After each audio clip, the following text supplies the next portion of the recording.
Duit, is mise Róisín. Hello, I am Róisín. I would like to tell you about my drawing called Torc Allta Ceilteach. I'm just jumping in here on the edit to acknowledge the fact that my pronunciations are often quite poor in this. I've noticed particularly I keep referring to the Twrch Trwyth as the Twrch Trwyth. To be honest, even the Twrch Trwyth is probably wrong as well. It's wonderful listening to people pronounce it properly, so I am sorry I'm not able to provide that for you guys, but I am very willing to keep trying to improve as I go. Okay, so that is the Irish for Celtic Wild Boar. I'm learning Irish, so I am trying to incorporate it as much as I can into everyday life, I guess. Certainly into my art, because it's because of my art I'm inspired to learn Irish, so it seems fitting to be doing that.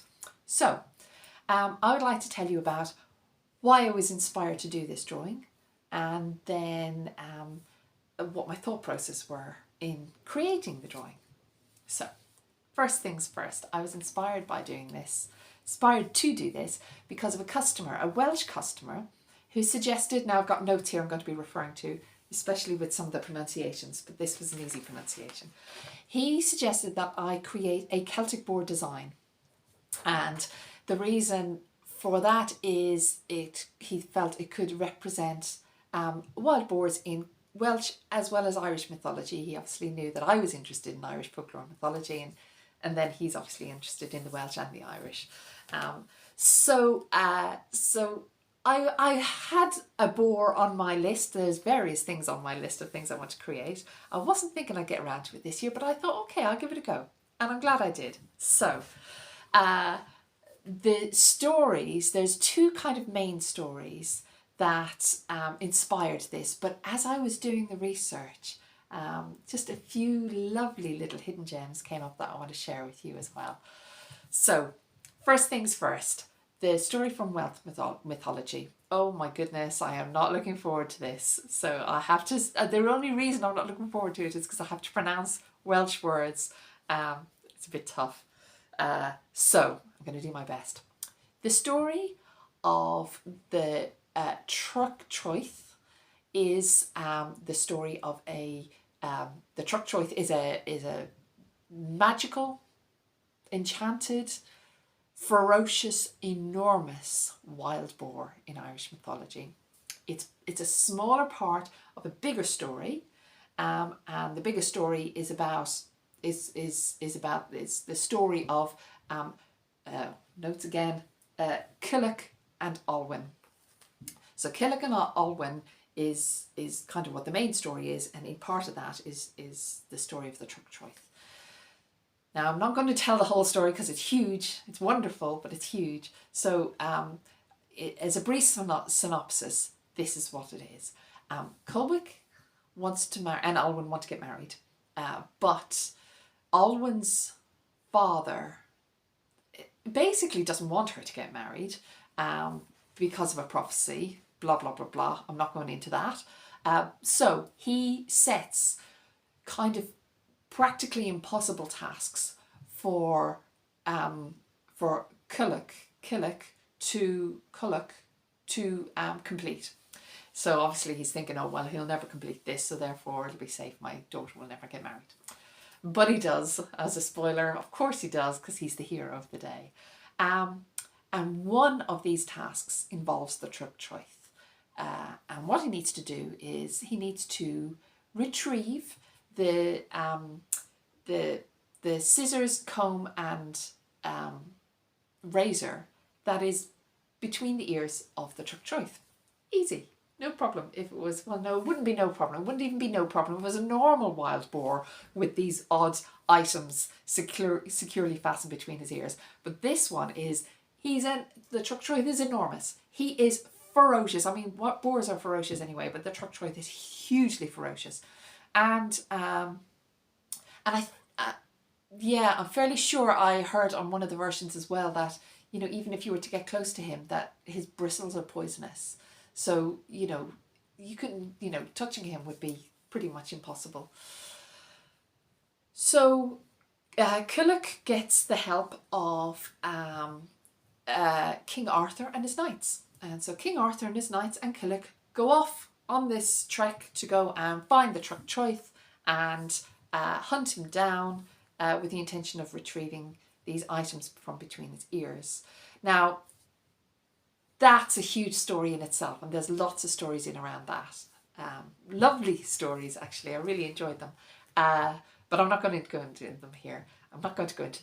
So then the Torc Trwyth, not only does he kind of go all around Wales and, you know, and then these men are going after him, following him and battling him and trekking him down, but he also goes over to Ireland and then comes back again. And eventually, between the jigs and the reels and many deaths and, you know, the whole countryside is all kind of torn up because of it and all of that kind of stuff. And they eventually get these items from between his ears. And then he kind of gets driven off into the sea at Cornwall. So that's one lovely little aspect I like about this, is that the Torc Trwyth is just never seen again. So is he still alive? If you're in Wales and you see a wild boar, could that be the Torc Trwyth? If you see one in water, could that be the Torc Trwyth? Obviously the Torc Trwyth's huge, but he mightn't be by now. He might have come down to normal size, and you just never know. And so that aspect of, ooh, you know, maybe it's still true, a little bit of magic in there, I love. So yeah, so that's the story of the Torc Trwyth. Now, before I go any further, I want to point you in the direction of a YouTube little series I found by a man called Michael Harvey. He just told the story of Culhwch and Olwen, and in it obviously is the Torc Trwyth. He is a fantastic storyteller. You know, he's not performing, he's not putting on a show. He's very interesting to listen to, and he's very interesting to watch. He is, you know, he does gesture and all of that kind of stuff, but it doesn't seem fake, you know, it seems very, very real. And he reminds me of what the old Shanachies must have been like. You know, the Shanachies who were the Irish storytellers, and they'd travel around, and when they'd come to your community, you'd all sit round the fire and you'd listen to the stories that the Shanachie has gathered on his travels. And some of the stories might be true and some of them might not be true, but it doesn't really matter. They're just enthralling and interesting and yeah, I suppose it is that aspect of just maybe a bit magical, you know. I love it. Anyway, Michael Harvey, I'll leave a link for that. He is brilliant. His stories of this, of the Torc Trwyth and Culhwch and Olwen are fantastic. So that's the Welsh mythology story. Now on to the Irish mythology story. Slightly firmer ground for me here.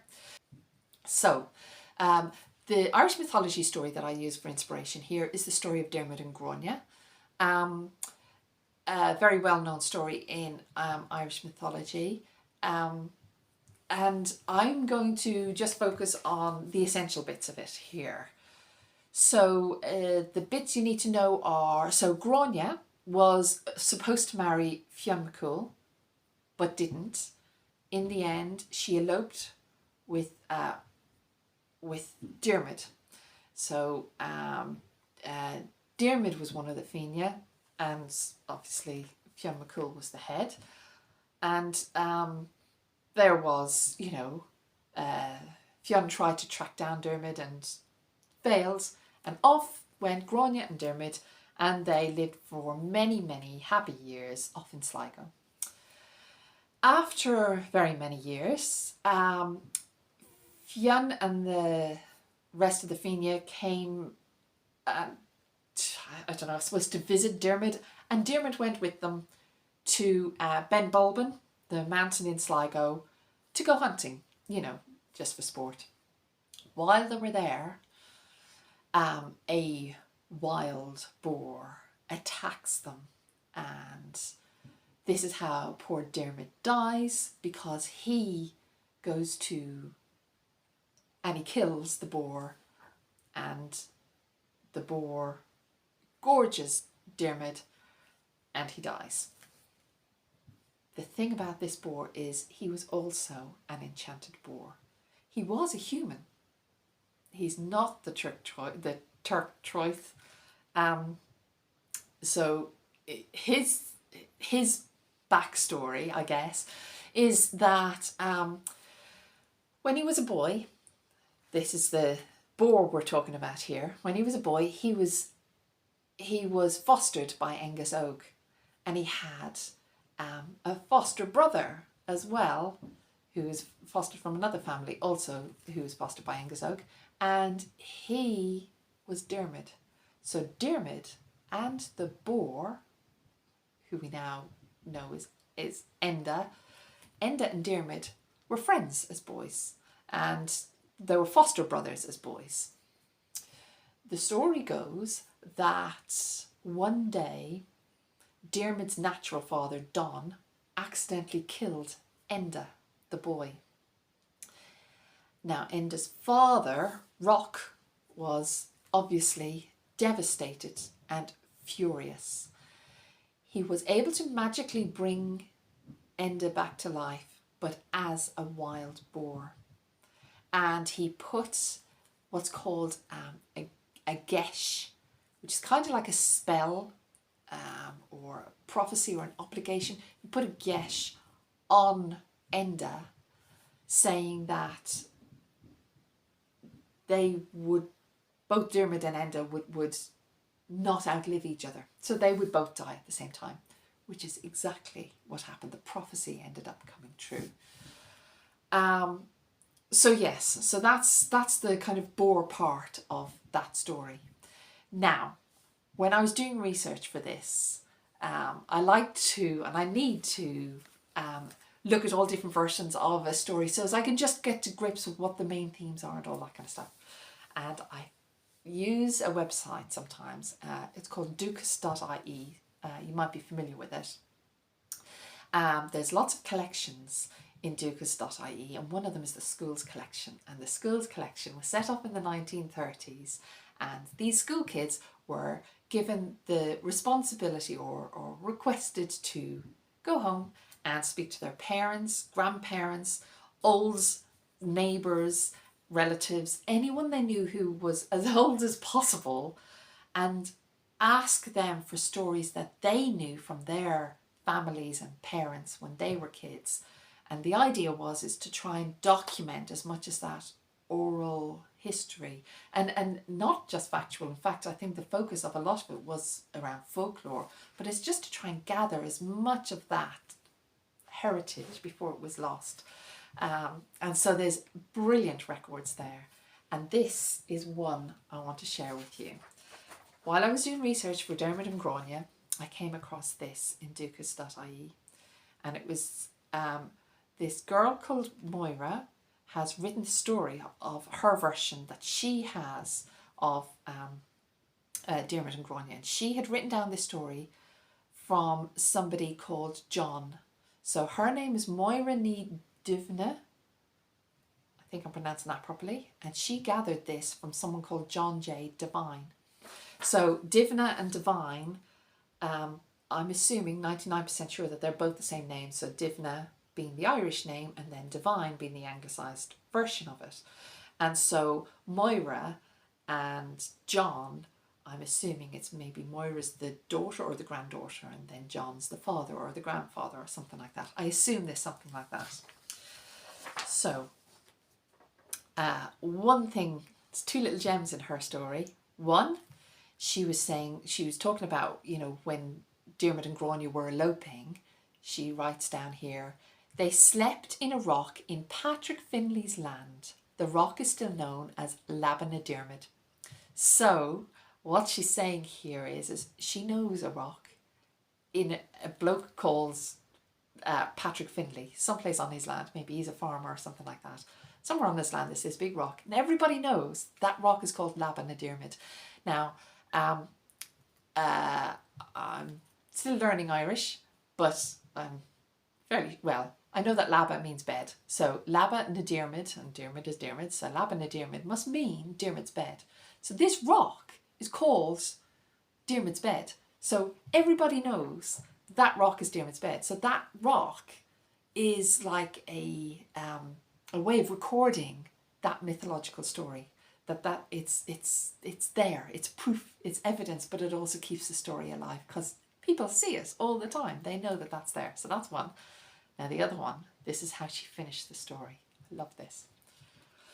Diarmuid o Divna died and left after him 2 daughters and 4 sons. The divines are descendants of these sons. Isn't that great? That blur between myth and reality. She's saying that her family, that she was been told by her father or her grandfather, who has been told by his, family, that they are descendants of the mythological Diarmuid, the sort of well-known of Diarmuid and Grainne story.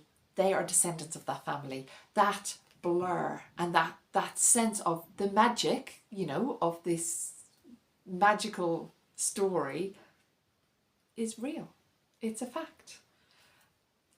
The aliveness of it is fantastic. So now let me tell you about how I went about drawing this. So my first approach was to imagine what it would be like if I were to see a magical wild boar just walk across my path, walking out in the woods or wherever, local woods, and I just saw it happening. Now, I'd be shocked if I saw a wild boar in normal life do that anyway, let alone if it was magical. But I think if you were to see something magical like that, you'd get a sense of it, you'd get the vibes from it, and it would be like what I imagined would be, it would be gone as quickly as it came. It just walked across your path and you're left kind of wondering, hang on, is my mind playing tricks on me? Did I really see what I think I saw, and all of that kind of thing? So I kind of want to try and capture that in my drawing. It sounds ambitious, doesn't it? But the way I went about it was, or what I've ended up doing is I've created a drawing of a boar that looks, if you were to just glance at it, it would just be a boar and that was it. But if you just take a second to look a bit closer, you'll see my line art in there. And in my drawings to do with Irish mythology and folklore, I use that line art to represent either a magical quality or an otherworldliness, whether it's about the object itself or maybe in the background. So that the line art is there to represent the magic, the wonder, the mystery, okay? And so that's why I haven't put it all over the boar and I haven't made it really obvious. I have put it like in the shadows, under his belly, on his legs, in his ears, just where the shadows would be. So when you get the direct sunlight or the initial image of seeing the boar, it just looks like a normal boar. But if you just look a little bit closer, you'll see there's something more to it than that.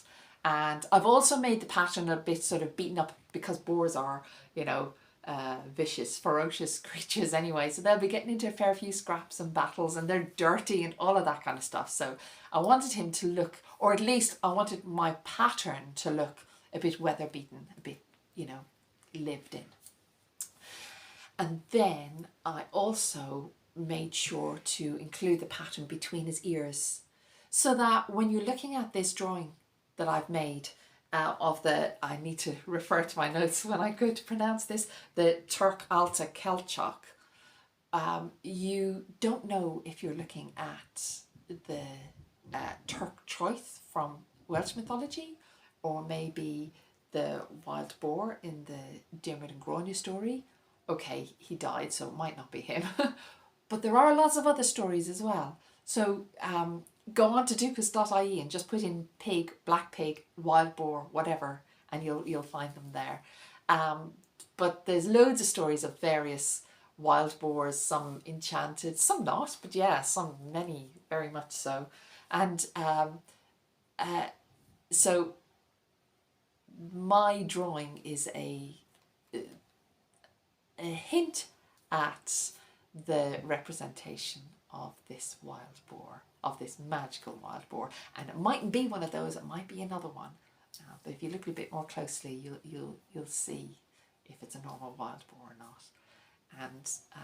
And I've purposefully not claimed it as any particular one because I like the mystery of it. I like that adds to the magic of it. You know, a bit like Moira claiming that she's a descendant of Diarmuid. You know, it's like, you know, it's just, yeah, it's a bit otherworldly-ish, isn't it? So yes. So that's my story. Thank you very much for listening to me. I really appreciate that. So I need to go off now. I've got another drawing I'm working on. I will be coming back and letting you know about that. And in the meantime, if you've got any questions, ideas, suggestions, thoughts, even if you just want to say, hey, I think about this kind of stuff too and I really enjoy it, let me know. I love connecting with like-minded people. So yes, I'm going to go now. Thank you very much, and I will be back with some more. Slán go fóill. Goodbye for now.